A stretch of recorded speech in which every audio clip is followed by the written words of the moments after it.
क़यामत की निमित्ता हिसाब लौगदौरिसे अहानबदा नमाज की हिसाब लौगनी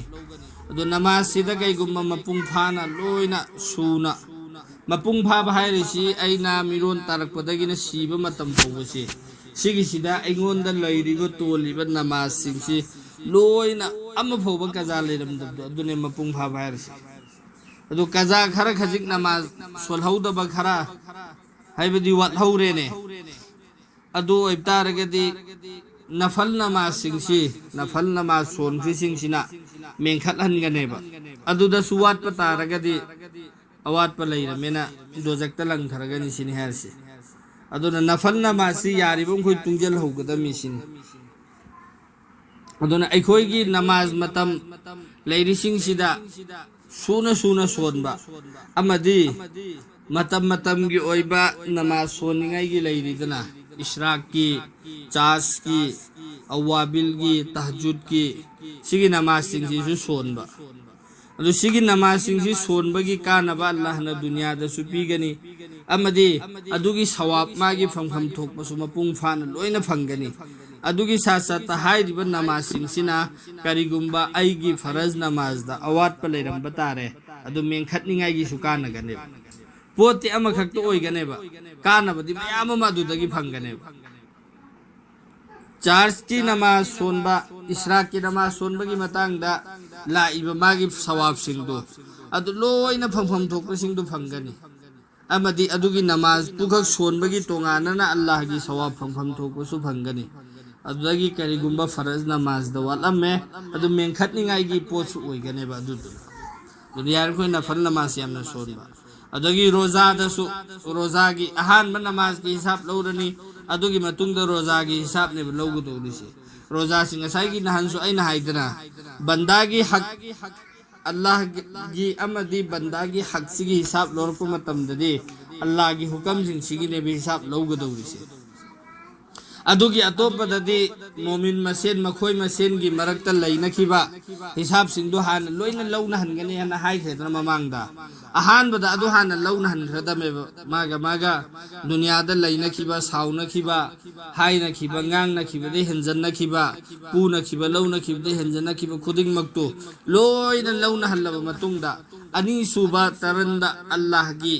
अमदी बंदागी के लैनरिबा मरक की हिसाब से लौरप मतमदनेबा अहानबदा नमाज की लौगदौरिसे हिसाब अदु नमाज सिदा अल्लाह ना करिगुम्बा अखोइना फरज नमाज दवाला में नफल न में खलने नमाज की मपुंग फाखरे कंप्लीट ओइरे अदोरदि मथंग रोजा के मु हिसाब लोरानी रोजा की हिसाब लोरप मतमसिदसु अखोइना फरज रोजा करिनो अखोइ चही अमदा थामा रोजा हेन अखोइ की थक्ता फरज ओइरिदना सिगी फरज रोजा से कोई ने मिरोन तारक पदगी न कोई ने सीबे मतम फौदा जितने रमजान नंगगा कोई ने लाखरिबा सिसिंग सिदा कोई ने रुजा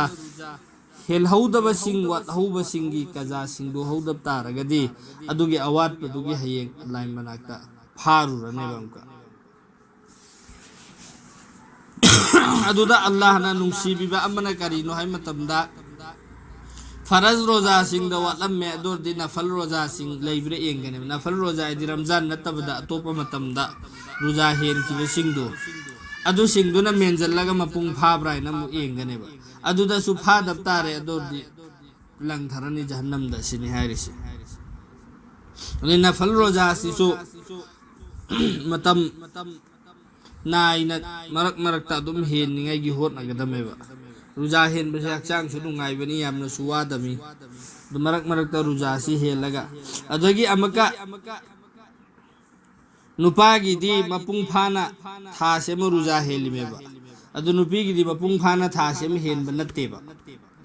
अदु ngसाइगी नमाज ददी सोन खिदबा यादबा मतमदा सोन खिदबा नमाज सिंगदुगी कजा लैतेबा रुजा ददी अदुगी कजा लैगनेबा रुजा की सीधा करिगुम्बा मरकता रुजा हेलहौदब सिंगसी सिगी रुजा मतुंग द कजा सिंगबा फरज नेबा जरूरी नेबा नमाज द कजा लैतमनु रुजा ददी कजा सिंगदमेबा अदु सिसि सुम चही खुदिंगी अखोइना वातहौरे अदुम वातहौरे कजा सिंगद्रे अदोरदि सुम यामजनगनेबा सुम यामजल्लकनेबा अदगे हमको रुजानी तो नमाजी नफल नमाजी मरक मरक तो सोली रुजा है बिसी नुमित चुप्पा चरा हेला लैगिदमिना थोइना नफल रुजा सु लैगन दे दो aduduna namaz gi loi thrakpanda ruja da pharaga chappaga lang thaki dabdo adudagi su kanningai gi hot nagadameba ai hen bangam mingam de hairibasi Allah di khangi mi chapchana मासी रुजा हेन मंगम मीनी हाइबसे आइना दुनिया पुमनो की मी की ममांग कुरान पाइरो सकतना आई रुजा हेन मंगम द्रेना सोइसांग इनदरा दुनिया की मुफ्ती न सुनंग रुजा हेंद्र सु यारे न फतवा पीखरेबा अदु मनुंग ददि खंगी मेबा आई गी पांगन सिबु पीरिबा मपुदो अदुन दि खंगी मेबा मंगोन द पवार सि कयाम लेरि ममासी रुजा हेन मंगम बरंगम दब्रा हाइबसे खंगी मेबा aduna hairiba mapuduna de heng pharakane ngamdam hai kan oida padaba na pangan aina du piri dang tausinna dana na phador me badadi aduna hen bangam da bahar si shari'i tor par waqiyatan aseng mamaki oina aigi pangan sina ngamdraba matam do adugi du tane adu so hairi si hen bangam da ne hello dardi ngamak paganda kaza singa dami ko sigi sida hairisi aigi ummat na hairisi Allah gi rasul na hairisi aigi ummat na dunia bu achaubani haina luna taunarak labadi makhoi gi pukning dagi islam gi matik magun thokragani aikhoi hujik dunia bu yamna luna taubasi kyam yam luna taure hai matamda aikhoi gi mamang da chobi leiriba aikhoi na tauriba thabak thoram singsi karigumba Allah na ikoi de chahi lishingama punsi si piraba adu oirasu pangthokpa loiba ngamoidaba thabak thauram neba ikoi na paikhatliba khandhariba mayam sidi nahak khaktang neba ikoi gi punsi gi amadi dunya gi chatliba pungsing siga yengba matamdadi ikoi gi punsi si supnagi minute ama ani gi waneba minute ama ani du phoyo de second khara gi waneba maramdi Allah na ikoi da pire iba punsi si mati ama khaktane mati ama si ikoi isana su khangi meba ai si sidagi hangadori me haisi chapchana khangi meba adu hangador si karam kanda hangadori mo kanam phona khangde adu Allah na ikoi da pire iba punsi si khajik khaktani amadi kayam kuina pire imo ikoi isana khangde adu Allah na puningba matamda aikhoina lakena lakpa natte Allah na puningba matamda pugador mi Allah na tharakingba matamda thara imeba aikhoi gi chabi si Allah na pairi meba aduga matam khara piraga punsi mati am sidasu aikhoina mayam ma dunya sigi nungsiba sida luktana taudana laikhip taragadi bus station da natraga na train station da train lakpa ngai di pamasi phammaga train si minute kaya laira lakador mo khangde lakpa ga di mahak si train si tonga ga chakhra meba bus si tonga chakhra meba do lak tribo phauba gi si ma phammaga lakpa ngai ri ba misak amane adu hairi ba mi si sigi si karam maina laigani mafam du mana tongaga chatlaga yaurugadoriba mafamdu adudugi tayari taugadra natragana mana nahaktangi phammiba nahaktang ngairiba train station oiro bus station oiro adugi duda semjan sajan baganda mapunsi len thokadra natragana mana tongaga chatlaga yaurugadoriba mafamdu adugi tayari taugadra samna ai isada khanseba ai si बाजार दलाई गाड़ी parking Dalai इकोई की गाड़ी लाख पंगाई रही है no गाड़ी लाख पंगाई से इकोई की गाड़ी लाख पंगाई तो गला दमे बा अदो गाड़ी लाख त्रिंगाई की मरक गाई रिंगाई सीधा आई ना लाई रिबा मफम आई की स्टेशन है बदी गाड़ी पार्किंग दो अदो की जुदा कलर तो उदना सेमजन साजन ना मिस्त्री का कौदना सी नंग सीधा सी सेम का दमे ना सायम सादर लाई रे बा अदो मीन हंगे करी गिरा नंग सी सेम सारी सी bone as semjal limi sajal limi ai lei ge dori men haire ado ai si gari lak pagan de tonga la adame natra ado ai si mafam de semjan sajal la lei ge drane su lei roi maram di yum yaura aba matung de sijin ni ngai ge pochai kari na awat apa lei honi ngai ge hot na gane adu ga chapma ne ba ikhoi gi punsi si su ai khoi gi huju hujik lei ri ba punsi si di mot lak tin phok ta ne ba ikhoi na ngai ri si mot lak pa ne ba ngai ri si mot lak pagan na satlaw na pura chakra ne ba ikhoi li ho gi haib su yar roi ꯑꯗꯣ ꯃꯣꯠ ꯂꯥꯛꯄ ꯀꯥꯟꯗ ꯄꯨꯔꯒ ꯆꯠꯈꯤꯕꯗꯩꯗꯤ ꯑꯩꯅ ꯂꯩꯔꯨꯒꯗꯧꯔꯤꯕ ꯃꯐꯝꯗꯨꯗꯤ ꯍꯃꯦꯁꯥꯒꯤ ꯂꯦꯡꯗꯅ ꯑꯗꯨꯝ ꯂꯣꯏꯕ ꯅꯥꯏꯔꯔꯣꯏꯗꯕ ꯄꯨꯟꯁꯤꯅꯦꯕ ꯑꯩꯅ ꯂꯩꯔꯨꯗꯧꯔꯤꯁꯤ ꯑꯗꯨꯒꯤꯗꯨꯗꯗꯤ ꯃꯣꯠꯁꯨ ꯂꯥꯛꯑꯔꯣꯏ ꯑꯗꯨꯝ ꯂꯩꯈ꯭ꯔꯗꯝꯃꯦꯕ ꯋꯥꯔꯦ ꯋꯥꯅ ꯑꯗꯨꯝ ꯂꯩꯈ꯭ꯔꯅꯤ ꯅꯨꯡꯉꯥꯏꯔꯦ ꯅꯨꯡꯉꯥꯏꯅ ꯑꯗꯨꯝ ꯂꯩꯈ꯭ꯔꯅꯤ ꯑꯗꯣꯔꯗꯤ ꯑꯩꯅ ꯃꯐꯝꯗꯨꯗ ꯂꯩꯔꯨꯅꯤꯉꯥꯏꯒꯤꯗꯃꯛꯇ ꯍꯧꯖꯤꯛꯁꯤꯗ ꯂꯩꯔꯤꯉꯩꯁꯤꯗ ꯇꯌꯥꯔꯤ ꯇꯧꯐꯝ ꯊꯣꯛꯑꯦꯕ ꯑꯩꯒꯤ ꯉꯁꯥꯏꯒꯤ ꯕꯁ ꯂꯥꯛꯇ꯭ꯔꯤꯉꯩꯗ ꯃꯐꯝꯗꯨ ꯌꯧꯔꯒ ꯑꯩꯅ ꯁꯤꯖꯤꯟꯅꯔꯨꯅꯤꯉꯥꯏꯒꯤ ꯄꯣꯠ ꯆꯩ ꯂꯩꯍꯧꯕ ꯑꯗꯨꯃꯥꯏꯅ ꯍꯌꯦꯡ ꯀꯌꯥꯃꯠꯀꯤ ꯅꯨꯃꯤꯠꯇ ꯑꯥꯈꯤꯔꯠꯇ ꯀꯕꯔꯗ ꯑꯩꯒꯤ ꯄꯣꯍꯪꯗꯨꯒꯤ ꯄꯥꯎꯈꯨꯝ ꯄꯤꯔꯨꯅꯤꯉꯥꯏꯒꯤ ꯑꯃꯗꯤ ꯅꯨꯡꯉꯥꯏꯅꯤꯉꯥꯏꯒꯤ ꯅꯦꯀꯤ ꯇꯥꯟꯖꯜꯍꯧꯔꯒ ꯂꯦꯟꯐꯝ ꯊꯣꯛꯑꯦꯕ ꯄꯨꯟꯁꯤꯁꯤ ꯑꯗꯨꯅ ꯑꯩꯈꯣꯏꯒꯤ ꯄꯨꯟꯁꯤ ꯑꯇꯦꯟꯕ ꯑꯜꯂꯥꯍꯅ ꯑꯩꯈꯣꯏꯗ ꯄꯤꯔꯛꯏꯁꯤ ꯃꯃꯥꯡꯒꯤ ꯎꯝꯃꯠꯁꯤꯡꯗ ꯃꯄꯨꯟꯁꯤ ꯑꯁꯥꯡꯕ ꯄꯤꯌꯦꯕ ꯍꯖꯔꯠ ꯅꯨꯍ ꯑꯂꯩꯍꯤ ꯁꯂꯥꯝꯒꯤ ꯃꯇꯝꯗ ꯃꯤꯁꯤ ꯆꯍꯤ 1,200,000 ꯄꯨꯟꯁꯤꯔꯝꯃꯦꯕ ꯑꯗꯨꯃꯥꯏꯅ ꯇꯧꯗꯅ ꯍꯖꯔꯠ ꯃꯨꯁꯥ ꯑꯂꯩꯍꯤ ꯁꯂꯥꯝꯒꯤ ꯃꯇꯝꯗ ꯃꯤꯁꯤ ꯆꯍꯤ 500,000 ꯄꯨꯟꯁꯤꯔꯝꯃꯦꯕ ꯑꯗꯨꯃꯥꯏꯅ ꯃꯄꯨꯟꯁꯤ ꯁꯥꯡꯅ ꯂꯣꯏ ꯄꯤꯔꯝꯃꯦꯕ ꯑꯗꯣ ꯑꯩꯈꯣꯏꯒꯤ ꯄꯨꯟꯁꯤꯁꯤꯗꯤ ꯑꯜꯂꯥꯍꯅ ꯇꯦꯟꯅ ꯄꯤꯔꯛꯏꯁꯤ ꯁꯤꯁꯤ ꯀꯔꯤ ꯃꯔꯝꯒꯤꯅꯣ ꯇꯦꯟꯅ ꯄꯨꯟꯁꯤ ꯄꯤꯔꯛꯏꯁꯤ ꯁꯤꯒꯤꯁꯤ ꯀꯔꯤꯒꯨꯝꯕ ꯄꯨꯟꯁꯤ ꯑꯁꯥꯡꯕ ꯆꯍꯤ 200-300 ꯂꯩꯒꯗꯕ ꯑꯣꯏꯔꯗꯤ ꯑꯁ ꯏꯃ ꯋꯥꯠꯂꯤꯑꯅ ꯍꯥꯏꯔꯒ ꯑꯜꯂꯥꯍꯗꯒꯤ ꯃꯥꯏ ꯂꯩꯊꯣꯛꯑꯒ ꯑꯩꯈꯣꯏꯅ ꯑꯃꯜ ꯏꯕꯥꯗꯠꯇꯒꯤ ꯂꯥꯞꯊꯣꯛꯈꯤꯒꯅꯤ ꯄꯨꯟꯁꯤ ꯁꯥꯡꯅ ꯄꯤꯕ ꯇꯥꯔꯗꯤ ꯃꯇꯦꯡ ꯈꯛꯇ ꯄꯤꯔꯗꯤ ꯑꯁ ꯆꯍꯤ 60 ꯁꯤꯕꯣ ꯑꯗꯨꯝ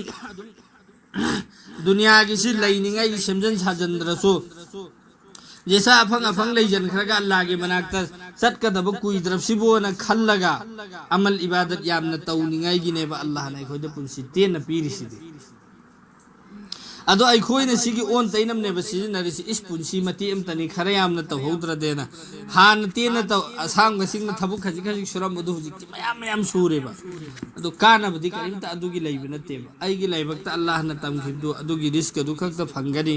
अमदि आइने हिंगी फौबदा सिजननिंगाइगी पोतु सिजनखिगनी अदै तांजलम खिखोइदु थारमगनी आइगी लिहौरिबा मिसिंगु अइहौगनी अदुगा आइगी चटमिन्नगदौरिदि करिनो आइना तौखिबा अमल खरदु खक्तनेबा अदुननेबा अल्लाह की रसूलना हिरमिसि करिगुम्बा आइगी उम्मतना दुनिया सिबु लुमना खलाअबा हारिसि हुजिक्ति मिपुंग खुदिमुक लोइना खल्लेबा आइसु मिसु लोइना म खल्लेबा आखिरत की दुदि फंगदा तौबनि फंगदा तोकपनि अदुगा दुनिया की दि तौदबि यादिने लोइना चेनरिसि हुजिक दुनिया बु लुमना खलाअबा हाइनासि मतमदुदि खलमदेबा साहबाई किराम सिंह अल्लाह की रसूल की ममांग लैरिब सिंधु अदुनदि दुनिया सिबु हेन लुमना खलम देबा अदुना करिगुम्बा कोना अखोइदनि को हाइरिसि लुमना मखोइना खलकपा तारगदि सि हाइरमिसि आइगी उम्मतना दुनियाबु अचौबनि हाइना लुमना लूना तौनरक्लबदि